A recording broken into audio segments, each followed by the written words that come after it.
Assalamualaikum warahmatullahi wabarakatuh. Alhamdulillah, senang sekali saya bisa menemui Anda semua dalam keadaan sehat. Mudah-mudahan semua teman-teman juga dalam keadaan sehat dan penuh berkah dari Allah Subhanahu wa Ta'ala. Teman-teman, hari ini saya ingin memberikan urun rembuk ya terhadap peristiwa yang sekarang ini sedang ramai dibicarakan, terutama karena ini kan menjelang kelulusan gitu ya, kelulusan SMP, SMA ya. Nah, sekarang ini kan sudah pada musimnya kalau SMP, SMA lulus, bahkan sampai TK mungkin ya, SD juga mereka mengadakan wisuda, mereka mengadakan dharma wisata atau studi tour. Memang wisuda ini menjadi sebuah menjadi sebuah prestis begitu ya, keinginan. Jadi seolah-olah ketika menggunakan baju toga begitu, kemudian diserahkan ijazahnya, itu menjadi sebuah kebanggaan, baik bagi anak-anaknya, mungkin juga bagi para guru. Ya, kenapa? Karena mereka sudah menyelesaikan tugas. Kalau SD berarti sudah 6 tahun ini Bapak Ibu guru itu mengawal si murid-muridnya sehingga sampai selesai. Dan itu merupakan sebuah kegembiraan juga bagi seorang pendidik untuk melepas setelah anak-anak ini selesai. Demikian juga dengan anak-anak yang di wisuda ya, tentu mereka juga senang karena sudah menyelesaikan masa studi yang sudah lama diikuti. Tetapi mungkin di belakangan ini menjadi sebuah pembicaraan ramai karena wisuda ini dianggap tidak urgent lagi, terutama mungkin pada SMA, SMP, SD, bahkan di tingkat yang masih rendah yaitu mungkin TK. Kebetulan Bapak Gubernur Jawa Barat, Bapak Dedi, mengatakan bahwa itu harus ditiadakan saja begitu ya.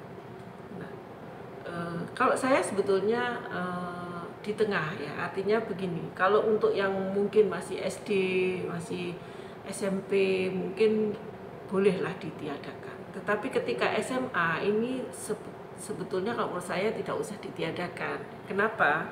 Kalau kita melihat dari statistik yang ada di Indonesia, bahwa penduduk Indonesia ini sebagian besar masih pendidikannya masih di level SMA. Jadi kalau mereka menunggu wisuda itu setelah kuliah, itu bakalan tidak semua orang bisa melakukan wisuda, tidak bisa mengalami wisuda apabila dia hanya sekolahnya sampai SMA saja. Karena kita tahu bahwa wajib belajar kita itu ya sampai SMA. Jadi oleh karena itu menurut saya, jika wisuda itu mau ditiadakan, ya mungkin ditiadakan di tingkat yang level yang masih bawah sebelum SMA. Jadi kalau misalnya TK, SD itu kan masih belum terlalu perlu lah, atau SMP, karena masih ada SMA. Dan SMA ini wajib belajar yang paling tinggi. Tidak ada wajib belajar kuliah, itu nggak ada. Wajib belajar perguruan tinggi itu nggak ada. Yang ada itu adalah SMA.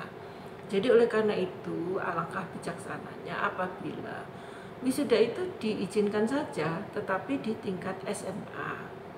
Ya, SMA dan perguruan tinggi tentu saja. Karena tidak semua rakyat Indonesia itu bakalan bisa mengikuti perkuliahan, bakalan bisa ikut sampai jenjang perguruan tinggi. Kalau mereka jenjang pendidikannya hanya sampai SMA, paling tidak mereka bisalah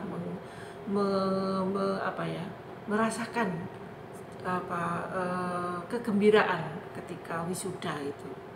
Jadi itu yang saya ingin menyampaikan, bahwa wisuda itu tidak harus dihapus semuanya. Silahkan dihapus untuk level yang bawah. Tetapi buatlah wisuda itu, izinkanlah wisuda itu mungkin di level SMA sudah boleh diizinkan, karena dengan alasan wajib belajar kita itu adalah sampai di tingkat SMA. Jadi itu yang pertama. Kemudian Bapak Gubernur Jawa Barat tidak hanya membicarakan atau memberikan larangan terhadap wisuda, tetapi juga memberikan larangan terhadap studi tour gitu ya. Nah, saya sebetulnya sangat tidak setuju dengan pelarangan studi tour tersebut. Mengapa? Karena studi tour itu sangat berguna ya untuk anak-anak ya, untuk para pelajar. Misalnya begini ya, misalnya ada museum, kemudian ada tempat-tempat pembelajaran tertentu misalnya, itu tidak mungkin didatangi oleh anak-anak sendiri secara sukarela, tapi mereka akan datang apabila diajak oleh sekolah. Atau di misalnya tamasya, misalnya orang Jawa Timur mau ke Bali, itu kalau sendirian dengan keluarganya belum tentu. Mungkin pada golongan masyarakat tertentu mungkin biasa pergi ke Bali bagi orang Jawa Timur, tetapi tidak semua. Jadi mereka itu ada kalanya mungkin kalau pergi ke mana, pergi ke Bali begitu, ya mungkin akan pergi kalau baru bersama-sama ya.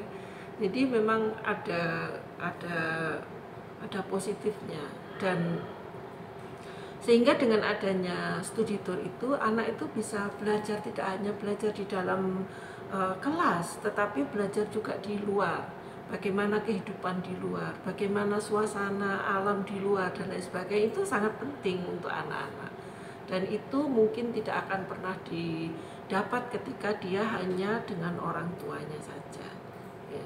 Jadi memang dengan sekolah, dan kita bisa memahami bagaimana ketika anak itu ketika dia naik bus, kemudian bersama-sama dengan temannya riuh riah gembira di dalam perjalanan dan lain sebagainya, itu sangat memberikan arti positif ya bagi rohani anak-anak.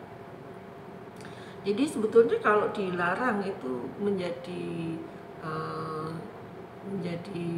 tidak benar menurut saya ya. Jadi terutama ini kita melihat juga banyak sekali komentar ya dari penyelenggara wisata dan lain sebagainya, di mana biasanya para pedagang atau apa yang ada di daerah wisata itu akan merasa gembira panen ketika anak-anak mau liburan, ketika anak-anak naik kelas, ketika anak-anak lulus, itu mereka juga akan kebagian rezeki begitu.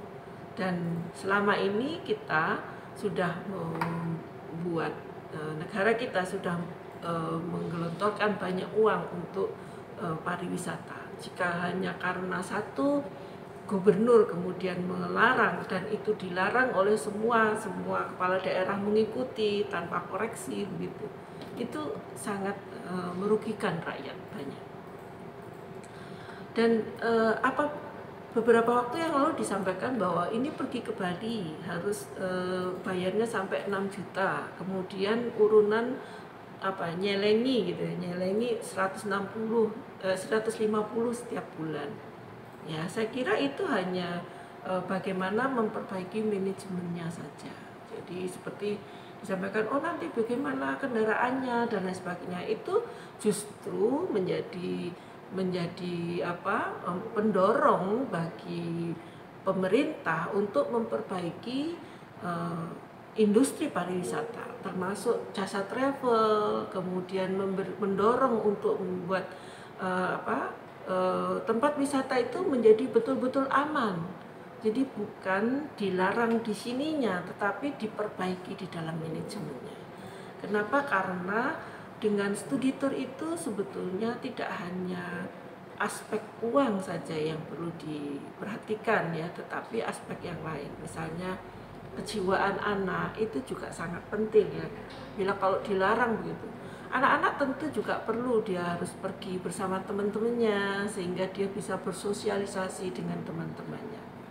Mungkin keluarga itu bisa ya, di satu sisi mungkin keluarga bisa mengajak anaknya ke misalnya pergi ke suatu tempat wisata. Tetapi tentu akan berbeda ketika anak itu pergi dengan temannya, di mana dia itu bisa mau manage bagaimana kita pergi ke sini, uangnya bagaimana dan lain sebagainya. Itu sebuah pembelajaran yang juga sangat bagus untuk anak-anak. Apabila dia pergi dengan orang tuanya, tentu dia tidak usah berpikir bagaimana saya memanage uang saya. Tetapi ketika dia pergi dengan temannya, maka dia harus memanage bagaimana uangnya yang saya punya ini cukup nggak, saya harus beli apa. Ya, kemudian waktu dengan orang tua mungkin pergi akan ditunggu sampai anak itu balik ke mobil misalnya. Tapi kalau dengan teman, dengan grup satu bis begitu, dia harus bisa memanage waktu. Jadi saya kira mungkin perlu diperhatikan juga bagaimana dampak dari pelarangan adanya studi tour. Saya sangat mengapresiasi ya, Bapak Gubernur DKI Jakarta, Pak Rano Karno yang tetap mengadakan, tetap mengizinkan.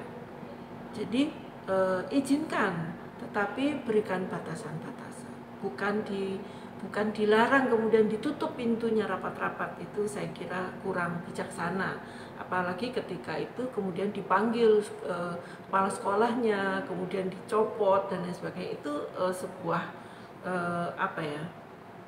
sebuah seolah-olah itu ancaman bagi orang lain begitu.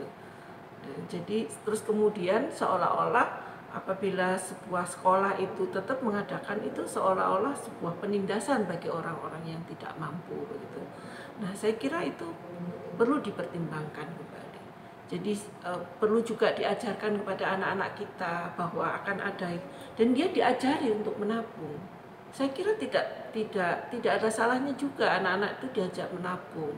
Mungkin menabung ketika sehari itu menabung 10.000 atau apa. Karena kalau kita lihat sekarang ini kan bakso aja sudah sekian harganya. Ya, jadi kadang-kadang mungkin ini ya, yang membayar itu langsung orang tuanya, bukan anak yang diajari untuk menabung untuk mendapatkan sesuatu yang menyenangkan di akhirnya. Jadi itu yang logika-logika seperti itu yang menyebabkan sudah dipotong saja, seolah-olah ini menjadi sebuah kalau studi tour pasti akan menyengsarakan. Saya kira itu bisa dibuat sedemikian rupa, memanage sedemikian rupa, dimanage sedemikian rupa sehingga hal-hal itu menjadi positif begitu. Jadi perbaiki sistem pariwisata yang lebih baik, misalnya untuk travel, izin travelnya, aspek keselamatannya, kemudian aspek keselamatan, kenyamanan itu juga bisa diperbaiki dengan adanya aturan-aturan. Jadi perbaiki aturan. Jadi pemerintah ini tugasnya membuat aturan itu menjadi lebih baik ya, bukan kemudian dipotong begitu saja. Jadi saya kira sangat baik untuk anak-anak itu tetap melakukan studi tour ya. Jadi buatlah semacam kurikulum untuk studi tour itu yang bagus gitu.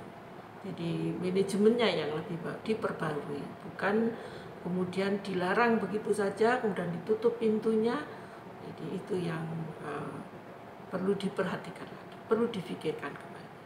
Belakangan ini ada video ya di YouTube ya, apakah itu settingan atau tidak, tetapi di situ tergambar ada diskusi atau debat antara seorang anak murid ya dengan Bapak Gubernur Dedi. Nah, ini tentu menurut saya sangat tidak penting begitu ya. Kenapa? Karena ya tentulah kalau seorang gubernur berdebat dengan anak murid ya tentu akan menang lah, apalagi beliau ini kan seorang politikus ya, seorang politikus diadu dengan anak murid yang masih muda belia begitu ya, tentu nggak akan ini ya, muridnya nggak akan menang ya. Itu kalau di Jawa itu ibaratnya begini, kalau kalah ya ngisin-ngisini, kalau menang itu nggak terlihat menjadi wah. Kenapa? Karena ya gubernur gitu loh, apalagi seorang politikus ya. Politikus kan pasti kita sudah terbayang ya, beliau pinter berdebat, pinter dengan banyak aturan yang dia sudah kuasai ya. Tentu itu sebuah menurut saya itu kurang kurang pas begitu ya. Jadi dan apabila memang benar itu bukan settingan, itu berarti bahwa ada pertentangan. Dan mungkin itu hanya satu di antara sekian banyak anak-anak yang sebetulnya masih menginginkan adanya studi tutor itu tersebut. Ya. Dan kemudian disampaikan setelah itu juga ada sekolah yang kemudian dipanggil karena iuran yang banyak ke Bali dengan harga 6 juta. Saya kira itu pembelajaran ya bagi orang tua bahwa untuk mendapatkan sesuatu itu harus menabung. Jadi anak itu diajari menabung supaya dia bisa ikut berwisata tersebut. Dan perlu juga dilakukan perbaikan manajemen mungkin oleh sekolah ya. Lakukanlah perbaikan manajemen, mungkin jangan terlalu jauh lah, mungkin kalau Jawa Barat sampai ke Bali ya mungkin terlalu jauh, tapi kalau misalnya dari Jawa Barat ke Jawa Tengah misalnya, tetap banyak juga kan daerah wisata yang bagus-bagus juga di Jawa Tengah yang tidak terlalu jauh dengan Jawa Barat begitu. Jadi apresiasi ya kepada Gubernur DKI yang tetap menyelenggarakan, mengizinkan. Tetapi bukan berarti mengizinkan itu kemudian tanpa pengawasan. Jadi izinkanlah tapi dengan pengawasan. Jadi awasi dengan ketat bagaimana manajemen penyelenggaraannya, travel yang digunakan itu perlu dilakukan perbaikan juga, perlu diawasi. Jadi diizinkan tetapi dengan adanya pengawasan. Jadi bukan larangan tetapi tetap diizinkan tetapi dalam pengawasan yang lebih baik. Saya kira itu mungkin ini urun rembuk saya, karena saya juga agak jengah, kebetulan anak saya juga sedang kelas 3 SMP yang pihak sekolah tidak mengadakan wisuda tetapi mereka tasyakuran. Jadi memang tidak ada wisuda kalau di tempat sekolah anak saya. Jadi tidak ada baju toga dan sebagainya, memang tidak ada. Tapi intinya tetap ada syukuran untuk kegembiraan yang itu dinikmati oleh orang tua, oleh anak-anak santri atau anak-anak muridnya dan para guru. Jadi itu kan sebetulnya hampir sama ya, tetapi manajemennya yang berbeda, caranya yang berbeda. Jadi kita jangan